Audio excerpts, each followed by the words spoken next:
Frère Joachim, tu peux me préparer déjà Exode chapitre... là, on était l'autre fois. Exode chapitre... C'est bon, hein? Ok. Bon, shalom, bien-aimés, et bonsoir. Bienvenue à notre 30e séance. Oui, c'est notre 30e séance où nous abordons le thème Jésus à Capernaum, partie 4. Donc, vous avez bien suivi comment est-ce qu'on a commencé depuis le début, en montrant ce que c'est Capernaum. Capernaum, c'est la ville du prophète Naoum. Naoum qui voulait dire le consolateur. Donc, Capernaum, c'est la ville de la consolation. Après que les Nazaréens, les habitants de Nazareth, n'ont pas cru en Jésus, Jésus les a laissés pour partir à Capernaum et Jésus les a prévenus dans Luc chapitre 4, verset 23. Jésus l'a dit, sans doute, vous m'appliquerez ces proverbes plus tard. Médecin, guéris-toi toi-même. Et puis il a dit quoi? Vous me direz aussi, fais ici dans ta patrie ce que nous avons appris que tu as fait à Nazareth. Donc Jésus, en allant déjà à Nazareth, il savait qu'il allait réaliser des choses extraordinaires. À Nazareth, Jésus-Christ a réalisé des choses qu'il n'avait jamais réalisées dans sa patrie. Vous voyez? Il n'a jamais réalisé ça dans sa patrie. Donc il a dit, vous m'appliquerez sans doute ces proverbes. Fais ceci dans ta patrie, c'est que nous avons appris que tu as fait à Capernaum. Donc, comme je vous avais dit, la particularité de Capernaum aussi, c'est que c'est la ville où Jésus a fait de nombreux miracles. Voilà, Jésus, durant son ministère de 3 ans, a fait beaucoup de miracles dans une ville qu'on appelle Capernaum. C'est vraiment la ville où il a fait de nombreux miracles. Et les miracles extraordinaires, on avait cité cela. À Capernaum, Jésus a pardonné le péché. Il a pardonné les pécheurs. Jésus a guéri les malades. La Bible dit, le soir, on amena Jésus les malades et les a tous guéris. Là, je crois que c'est Matthieu chapitre 8, verset 16. On a dit, les soirs comme ça, on amena Jésus plusieurs malades et démoniaques. Jésus a guéri les malades et il a chassé les démons dans les corps de ceux qui étaient possédés. À Capernaum, donc Jésus a accordé le pardon. À Capernaum, Jésus a accordé la guérison, la délivrance, ainsi que maintenant la résurrection. C'est là où on s'était arrêté l'autre fois. Donc, à Capernaum, Jésus a ressuscité la fille du chef de la synagogue, qu'on appelait Jairus. Jairus, c'était un chef de la synagogue qui avait sa fille. Sa fille avait 12 ans. Et sa fille, elle est morte. Et là, on est parti annoncer ça à Jésus. Jésus, il était là avec ses disciples. On a annoncé, Jésus, vas-y, viens l'imposer les mains parce que nous croyons en toi que si tu l'imposes les mains, la fille vivra. Et c'est comme ça, Jésus s'est levé. On a expliqué tout ça dans notre 3e partie. Voilà, en cours de route, Jésus a rencontré la femme de la perte du sang. On a dit la femme à la perte du sang aussi a manifesté la foi qu'elle pouvait être guérie de la part de Jésus. Pourquoi? Parce qu'elle avait entendu déjà parler de Jésus. La femme là se disait toujours, le jour où je verrai Jésus, je toucherai même les bords de son vêtement. Elle croyait que si je touche même le bord de son vêtement, je serai guérie. Donc cela signifie qu'elle avait déjà entendu parler de Jésus. Et la parole là l'avait donné déjà la foi. C'est là on a dit que ce n'est pas toute la parole qui donne la foi. Ce n'est pas toute la foi qui donne la foi à l'enlèvement. Tu es dans une église où on te prêche que les choses terrestres. On te prêche que des choses de la terre. Mais comment tu vas attendre l'enlèvement? Comment tu peux espérer que tu seras enlevé? Parce que toi, tu es nourri par une nourriture toujours terrestre. Non, c'est pas normal. La Bible est dans Genèse chapitre 1. Quand vous ouvrez la Bible, vraiment le commencement, la Bible dit quoi? Au commencement, Dieu créa le ciel et la terre. La Bible n'a pas dit qu'au commencement, Dieu créa la terre et le ciel. Non. Au commencement, Dieu créa le ciel et la terre. C'est important, sinon c'est le désordre. Quand vous mettez la terre avant le ciel, c'est du désordre. Or, Dieu n'est pas un Dieu de désordre. Paul nous l'a dit dans 1 Corinthiens chapitre 14, verset 33. Il a dit que notre Dieu, ce n'est pas un Dieu de désordre. Donc, quand Dieu dit qu'au commencement, moi l'Éternel Dieu, j'ai créé le ciel et la terre, il faut dire Amen. Il ne faut pas dire non, Seigneur. Au commencement, tu avais créé la terre et ensuite le ciel. Désordre. C'est vraiment du désordre. Donc, cela explique quoi? D'abord, le ciel, ensuite la terre. Les choses de la terre, on en a besoin tant qu'on vit. Mais d'abord, le céleste est très important parce que le céleste, c'est ça qui nourrit notre intérieur. Or, vous savez, ce qui est très important, c'est ce qui est intérieur. C'est notre âme a plus de la valeur. C'est très important. La chair là sera détruite, mais notre âme restera éternelle, vivra éternellement, soit près de Dieu, soit loin de Dieu. Donc, il faut vraiment écouter la vraie parole, la parole céleste. Donc, la femme à la perte du sang, elle avait aussi entendu la vraie parole qui lui a donné la foi. Donc, Jésus a guéri aussi la femme là, la perte du sang, qui perdait le sang pendant 12 ans. On avait dit le chiffre 12, c'est le chiffre de l'enseignement. Parce que Jésus a 12 ans, on a déjà expliqué ça. Lorsque vous regardez le thème Jésus âgé de 12 ans, Jésus, à l'âge de 12 ans, il enseignait dans les temples. La Bible dit qu'il donnait l'intelligence et il répondait aussi aux questions.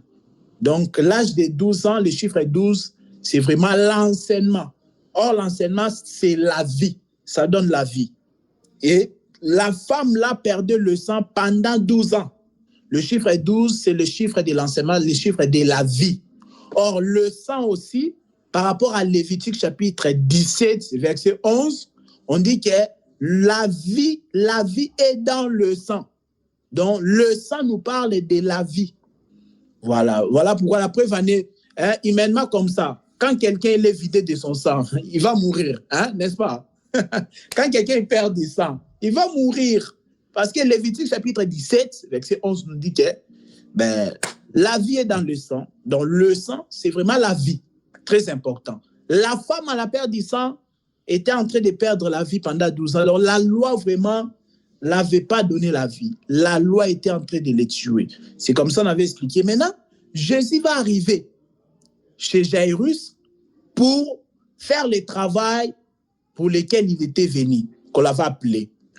Et il arrive là, il trouve les jouets de flûte. Nous sommes dans Matthieu chapitre 9, verset 23. Voilà. Donc, Matthieu chapitre 9, verset 23. Jésus va trouver les jouets de flûte et la foule. On dit que la foule était bruyante. Donc, dans tous les cas, les jouets de flûte, mes bien-aimés, les jouets de flûte qui étaient devant le corps de la fille de Jairus, devant le corps mort de la fille de Jairus, c'était des jouets de flûte. Donc, il faisait entendre son que la fille qui était morte en avait pas besoin. Et aussi, la foule était bruyante. On a expliqué la foule, c'est quoi? La foule, ce sont des fausses églises là. Parce qu'il faut savoir que ce monde est rempli de fausses églises. Il y a beaucoup de fausses églises. Jésus l'a dit quoi? Je vous envoie comme des brebis au milieu des loups. Jésus savait qu'il y a des loups. Il y a des loups. Mais il a dit, vous êtes des brebis parmi les loups. Là, je vous avertis quand même. Donc Jésus lui-même, il sait qu'il y a des loups. Les loups, c'est-à-dire des faux enseignements. La Bible dit qu'au temps de la fin, il y aura des loups qui n'épargneront pas les brebis. Il y a des loups comme ça qui n'épargnent pas des brebis. Quand il a l'occasion de te tuer, il te tue. Pas de miséricorde, sans pitié. Donc c'est ça. Et c'est donc comme ça, on a vu par rapport à l'écriture là, de Matthieu chapitre 9, verset 23, il y a eu la foule et les jouets de flûte. Ils étaient en train de faire du bruit. Or, la fille qui est morte n'a pas besoin de bruit. Elle n'a pas besoin de ça. Elle n'a pas besoin que les joueurs de flûte sont là en train de jouer la flûte, sont en train de jouer les instruments de musique. Elle n'en a pas besoin. Elle a besoin de la voix de Jésus qui va dire « Oh, ma fille revient à la vie ». De même, Jésus l'a dit « Lazare sort ». De même aussi, revient à la vie. Donc, c'est ça. Ils étaient en train de faire du bruit. C'est pourquoi lors de notre 29e séance, quand on a parlé de la troisième partie de Jésus à Capernaum, on a dit que le sous-thème, c'était le bruit d'avant la résurrection de la fille de Jairus. Il y avait du bruit. De la part de qui? De la part des joueurs de flûte et de la foule aussi. On a dit que le bruit, là, c'était un mauvais bruit, un faux bruit que l'Éternel a interdit dans la Bible. Frère Joachim, s'il te plaît, Exode 23, tu nous lis le verset 1 et le verset 2 aussi. Tu ne propageras pas de faux bruits, tu ne t'associeras pas aux méchants pour faire un faux témoignage. Tu ne suivras pas la majorité pour faire le mal et tu ne déposeras pas dans un procès en te mettant du côté du grand nombre pour violer la justice. Ah, la Bible dit quoi? Répète s'il te plaît, mon frère. Tu ne propageras pas de faux bruits, tu ne t'associeras pas aux méchants pour faire un faux témoignage. Voilà, arrête-toi d'apprendre, mon frère. Dans la Bible, elle dit que tu ne propageras pas de faux bruits. Donc, on comprend, il y a des bons bruits et des faux bruits. Et la Bible dit que tu ne t'associeras pas aux méchants. C'est ça, non? Pour faire des faux témoignages. C'est ça, oui, non? C'est ça. Voilà. Oui. Et c'est comme l'autre fois, les frères Joachim m'avaient complété à la fin, que aussi les faux témoignages, ce sont aussi des faux bruits. Donc, les faux bruits ici, ce sont des enseignements qu'on donne chaque dimanche. Parce que le dimanche, comme je vous avais dit, le dimanche, c'est vraiment un jour officiel, partout dans le monde entier, où les faux prédicateurs sont en train de répandre des faux bruits, c'est-à-dire des prédications qui ne donnent pas la vie. Ils sont là en train de dire, oui, Christ t'a affranchi, mais tu as encore des liens. Parce que tes parents avaient commis des pactes avec Satan, tout ça. Donc, les liens là te réclament encore. Donc, il faut que tu puisses s'aimer de l'argent. Il faut que tu puisses entrer en jeûne de 40 jours. Donc, ça, ce sont des faux bruits. Lui-même, il dit que Christ t'a affranchi. Il rajoute mais. Vous allez les remarquer et vous allez les identifier. Ces prédicateurs-là qui répandent des faux bruits, tu vas voir, il va lire l'écriture, mais il va toujours ajouter mais. C'est ça. Christ t'a affranchi, mais.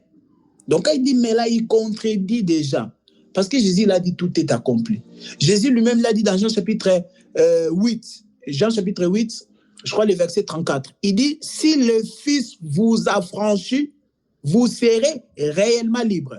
Mais lui va te dire, oui, Christ t'a affranchi, mais non. Quand tu dis Christ t'a affranchi, rajoute ce que dit l'Écriture, vous serez réellement libre. Mais Christ t'a affranchi, mais tu vois, il y a des hôtels à détruire encore, des hôtels sataniques, donc tout ça. Il est là, en fait, pour faire son business, en fait. Vous voyez, il est là, donc, pour s'enrichir. Donc, grâce à ces faux bruits-là. Et Dieu en a horreur des faux bruits. Dieu l'a dit à Moïse, tu leur diras que tu ne répandras pas des faux bruits. Le faux bruit, c'est donc des fausses prédications, des enseignements qui contredisent l'œuvre de la croix. L'état est vraiment passé, c'est facile, note ta question, s'il te plaît. Voilà. Donc, les faux bruits, ce sont des enseignements qui contredisent l'œuvre parfaite de la croix. Je vous ai dit l'autre fois que Jésus l'a fait 33 ans, mes bien-aimés, sur la terre. Il a marché 33 ans. Mais le but ultime, c'était quoi? Le but ultime de Jésus, quand il est venu sur la terre, c'était pour mourir à la croix, verser son sang et crier « tout est accompli ». Parce que s'il était possible que l'homme puisse se sauver lui-même, la parole qui est Dieu n'allait pas revêtir un corps, mes bien-aimés. Mais Dieu, il a vu l'incapacité de l'homme. C'est ça. Et les hommes, ils pensent que quand Dieu il a donné la loi, c'est comme ça que Dieu il a aimé l'homme, il voulait que l'homme puisse aller au ciel. Non. Quand Dieu il a donné sa loi, ce n'était pas que pour que tu puisses aller au ciel. Mais la loi est venue pour te rendre conscient combien tu étais charnel. Voilà pourquoi Paul il parle dans Romains chapitre 7, verset 14. Il dit, la loi est spirituelle, mais moi je suis charnel. C'était ça la mission de la loi. La loi était venue pour briser notre orgueil. C'est ça la loi. Parce que depuis que Adam est tombé, l'humanité était vraiment entrée dans les ténèbres. Mais pour se rendre encore compte, Dieu a donné encore à Moïse la loi comme sacerdoce. C'est ça qui a révélé vraiment qui était l'homme. Parce que sans la loi, tu pouvais te croire intelligent, tu pouvais te croire saint. Mais la loi vient vraiment pour briser notre orgueil. C'est ça. Donc, c'est comme ça que le Seigneur avait fait ces choses maintenant. Maintenant, là, la Bible dit quoi? Que tu ne répandras pas de faux bruits. Donc, de faux bruits, on a dit, sont des enseignements qui contredisent l'œuvre de la croix. Jésus a marché pendant 33 ans, mes bien-aimés, pour donner un salut gratuit, complet, suffisant, mes bien-aimés. Parce que notre salut est suffisant. Notre salut est au complet. Notre salut est au complet. Il a crié, tout est accompli. Donc, on n'a même pas contribué à 1% de nos œuvres. Quand Jésus à la croix, il a crié, tout est accompli.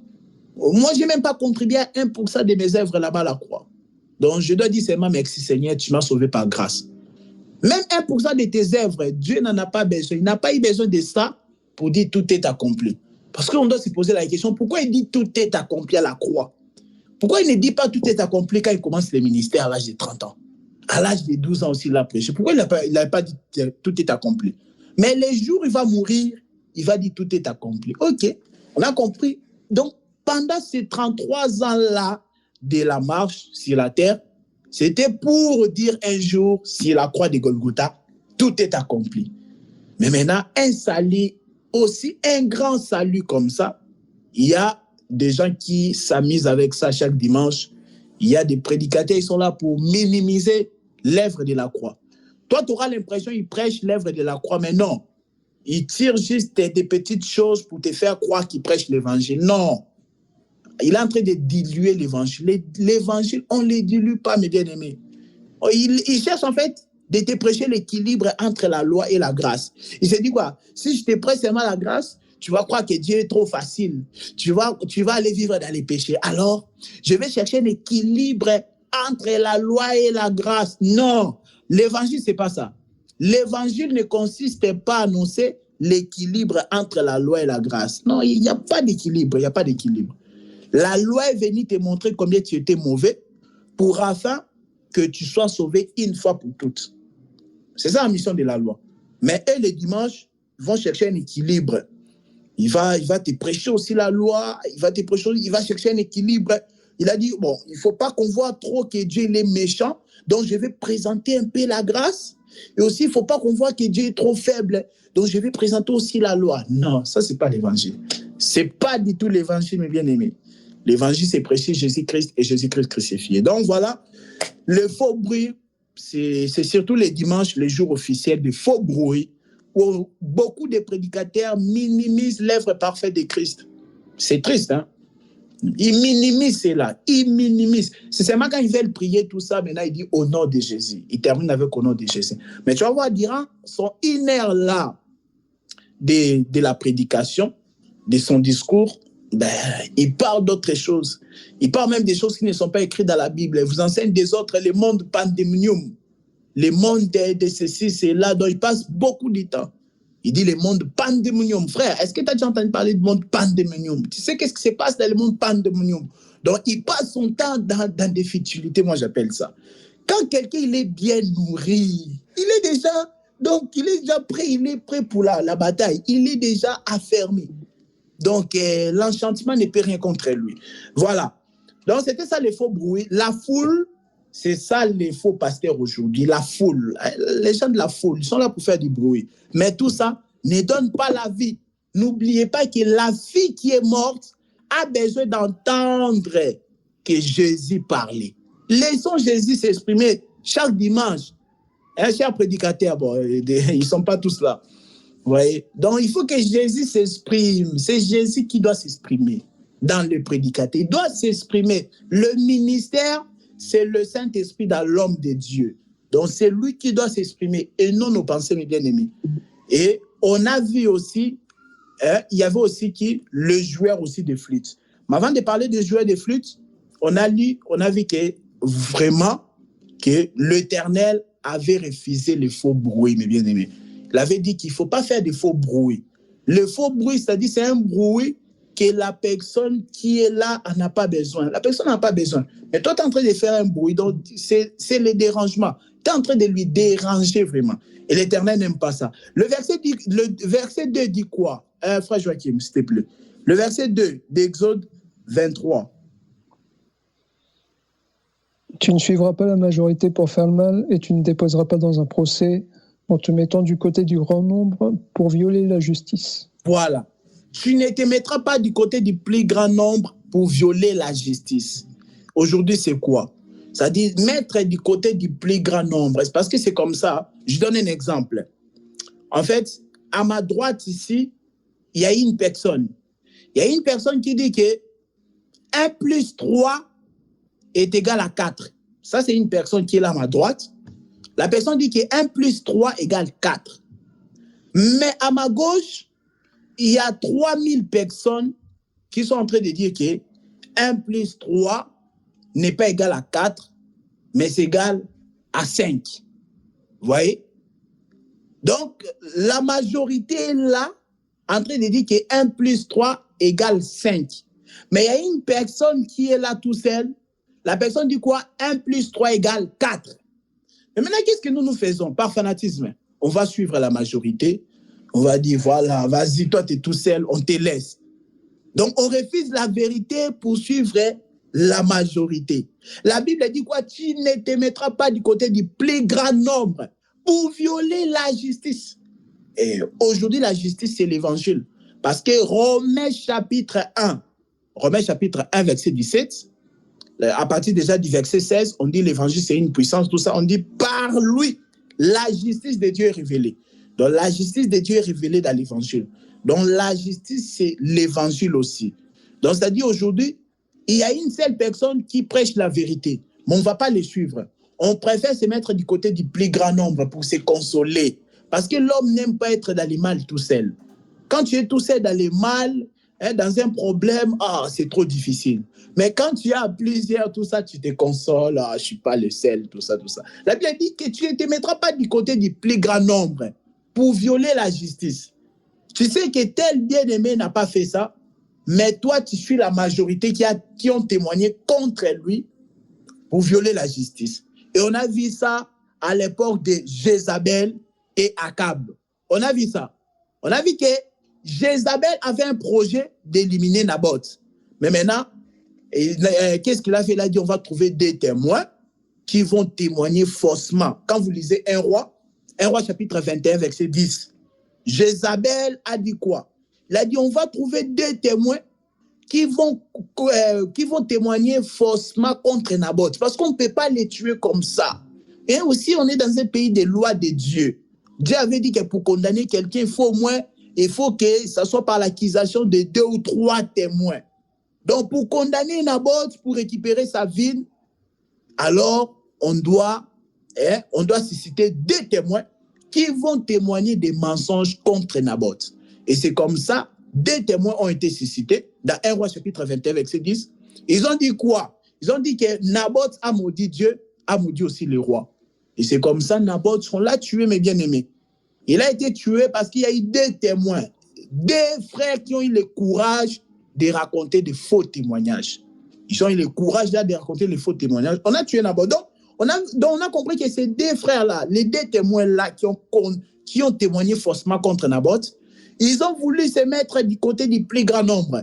Aujourd'hui, le côté du plus grand nombre aussi, le côté du plus grand nombre, le plus grand nombre, c'est aussi les gens qui sont considérés. C'est ça. C'est aussi les riches. C'est ça. Jézabel, Akab, ce sont des gens qui sont considérés. Donc, ils préfèrent se mettre du côté du plus grand nombre. Et là, les deux témoins-là, ils n'ont jamais entendu Naboth dire que moi, Naboth, j'ai maudit Dieu et j'ai maudit aussi les rois d'Israël. J'ai maudit aussi les rois qui est Akab. Mais ils ont jugé bon, ils ont trouvé que c'était bien de témoigner comme ça. Pourquoi? Ils se sont mis du côté du plus grand nombre. Le plus grand nombre, ce sont les gens qui sont le plus élevés en dignité. Les gens qui sont le plus considérés. En l'occurrence, Akab et Jézabel, ils ont préféré de se mettre de leur côté pour violer la justice, c'est-à-dire pour faire tuer les justes, pour faire tuer les justes qui est Naboth. Donc ça, c'est pas bien du tout. Donc la vérité reste la vérité. Une vérité biblique qui restera la vérité. Même s'il y a une seule personne qui le croit, ça restera la vérité. La vérité n'est pas la vérité parce qu'il y a plusieurs personnes qui croient. Non. Même si personne ne croit au pardon éternel de Dieu, ça restera la vérité. Parce qu'on a vu même les signes. Jésus était venu pour ça, pour donner un pardon éternel. Ça, c'est vraiment très important. Bon, vous avez compris qu'il ne faut pas se mettre du côté du plus grand nombre, les gens qui sont plus considérés pour violer la parole de Dieu. Ce n'est pas du tout bon. On continue. Donc aujourd'hui, c'est le sous-thème, notre sous-thème dans ces grands thèmes, Jésus à Capernaum, partie 4. Notre sous-thème, c'est le bruit après la résurrection. Le bruit après la résurrection. Je lis rapidement. Je suis dans Matthieu. Frère Joachim, tu peux me préparer Jean chapitre 5, verset 25. Jean 5, verset 25. Donc, je suis dans Matthieu. On va lire rapidement. Ah là là, le temps passe tellement vite. Hein? Vraiment, Que le Seigneur nous aide. Alors, je pense que si on finit à 50 ou 55, je pense pas que ça va vraiment vous poser un problème. Hein. C'est vrai, on a passé du temps avec les questions quand même, c'est vrai.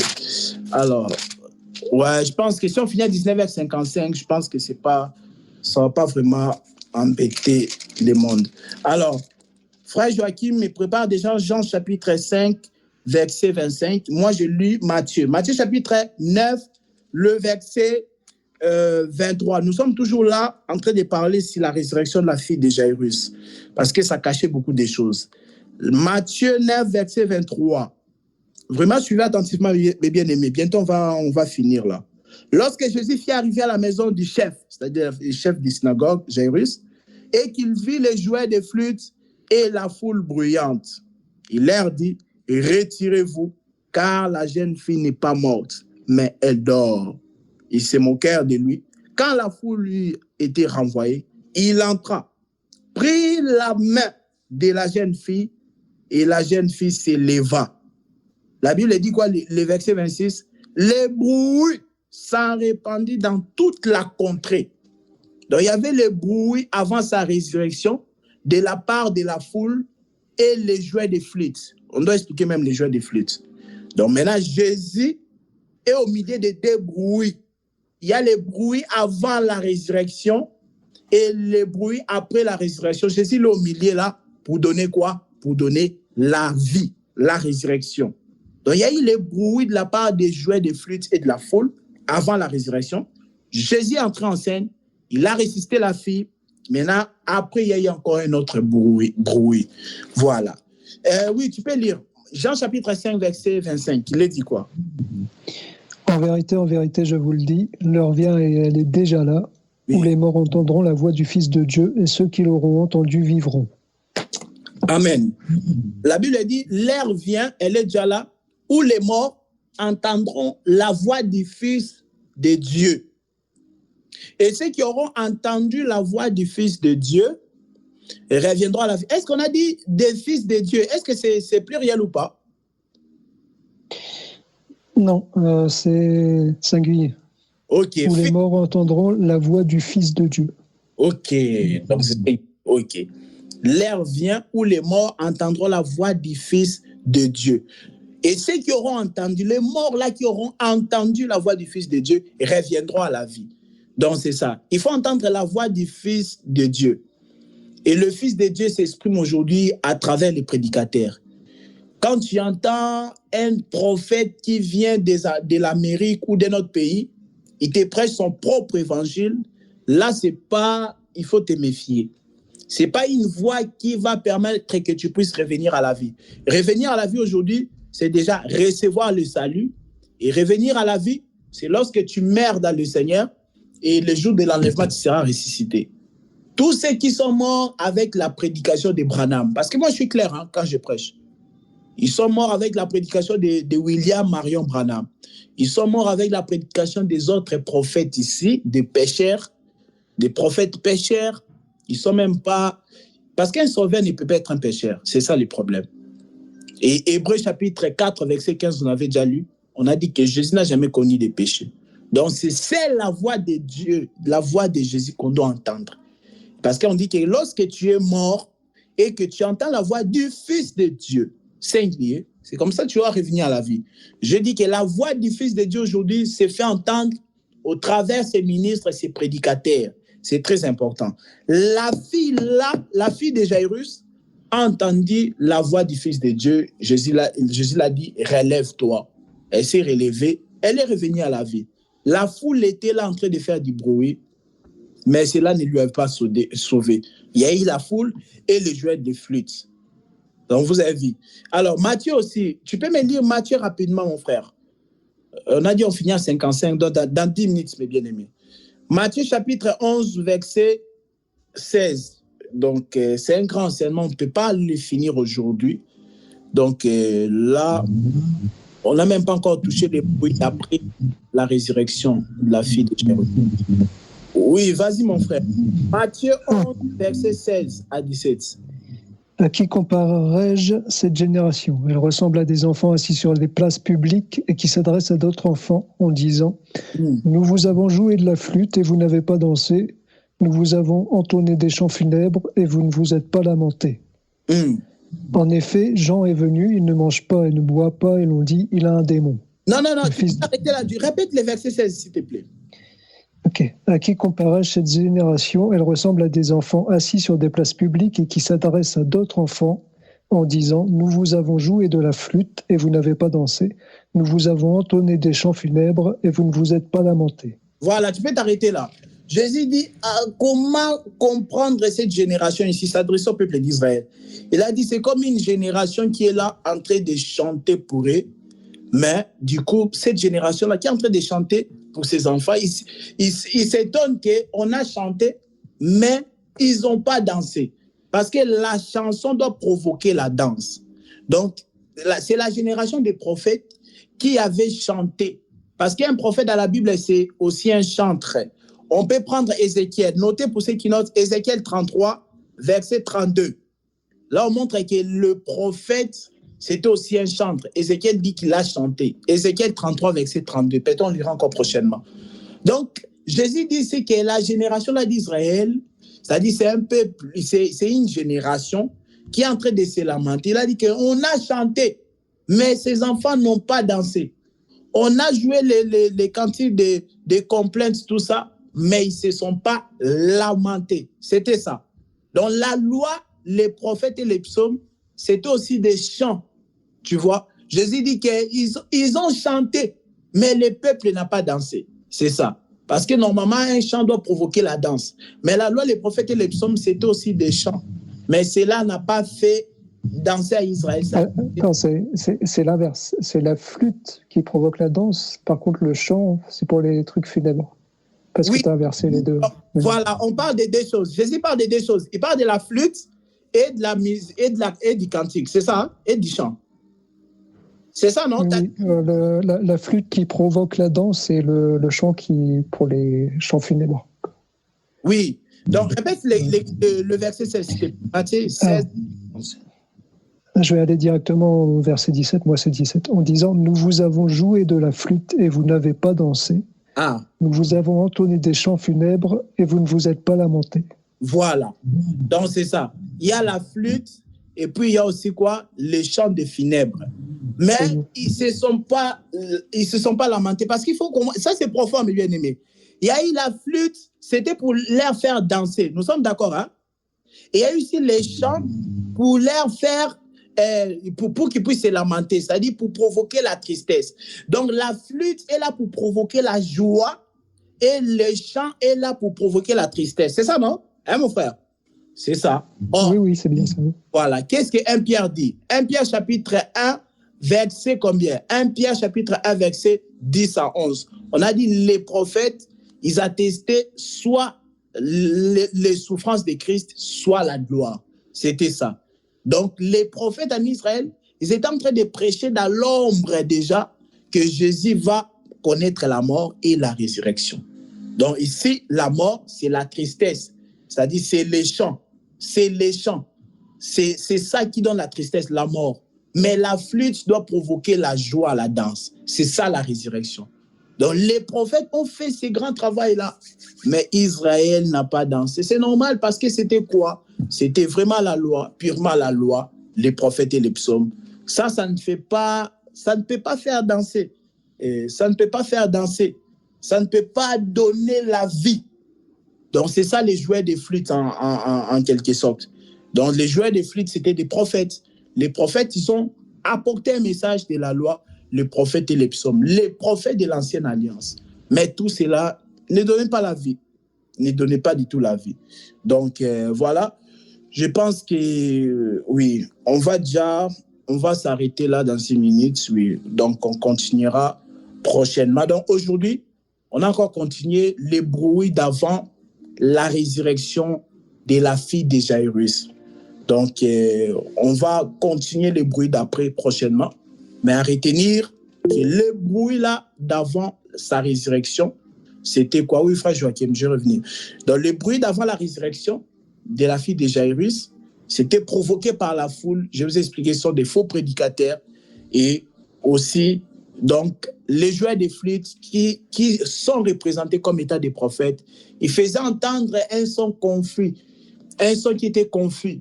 Donc, ce n'était pas un son distinct. On va encore revenir sur ça par rapport à 1 Corinthiens 14, versets 7 à 8. Parce qu'on dit que si le son est confus, qui se préparera au combat, le son doit être clair.